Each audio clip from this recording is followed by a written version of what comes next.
ایک بادشاہ کشتی میں بیٹھ کر دریا کی سیر کر رہا تھا۔ کچھ درباری اور چند غلام بھی ساتھ تھے۔ ان میں ایک غلام ایسا تھا جو پہلے کبھی کشتی میں نہ بیٹھا تھا، اس لیے وہ بہت خوف زدہ تھا اور ڈوب جانے کے خوف سے رو رہا تھا۔ بادشاہ کو اس کا اس طرح سے رونا اور خوف زدہ ہونا بہت ناگوار گزر رہا تھا، لیکن غلام پر منع کرنے اور ڈانٹنے ڈپٹنے کا بالکل اثر نہ ہوتا تھا۔ کشتی میں ایک جہاندیدہ اور دانا شخص بھی سوار تھا۔ اس نے غلام کی یہ حالت دیکھی تو بادشاہ سے کہا، اگر حضور اجازت دیں تو یہ خادم اس خوف زدہ غلام کا ڈر دور کر دے۔ بادشاہ نے فوراً اجازت دے دی اور دانش مند شخص نے غلاموں کو حکم دیا کہ اس شخص کو اٹھا کر دریا میں پھینک دو۔ غلاموں نے حکم کی تعمیل کی اور رونے والے غلام کو اٹھا کر دریا کے اندر پھینک دیا۔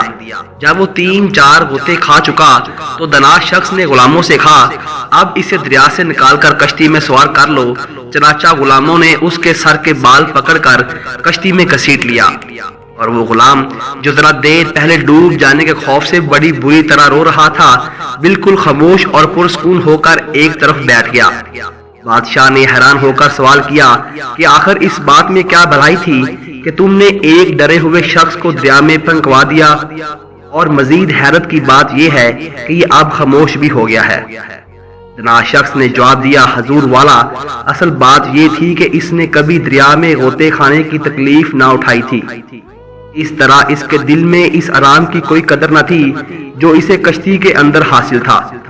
اب ان دونوں کی حقیقت اس پر روشن ہو گئی ہے اور یہ خاموش ہو گیا۔ جس نے دیکھی نہ ہو کوئی تکلیف، قدر آرام کی وہ کیا جانے، نعمتوں سے بھرا ہو جس کا پیٹ، جوں کی روٹی کو کب غذا مانے۔ حضرت سعدی نے اس حکایت میں انسان کی یہ نفسیاتی کیفیت بیان فرمائی کہ جس شخص نے کبھی تکلیف دیکھی ہی نہ ہو، وہ اس کی قدر و قیمت سے آگاہ نہیں ہوتا جو اسے حاصل ہے۔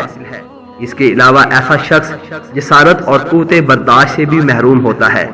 مسرت اور کامیاب زندگی وہی شخص گزار سکتا ہے جو رنج و راحت دونوں سے بخوبی آگاہ ہو۔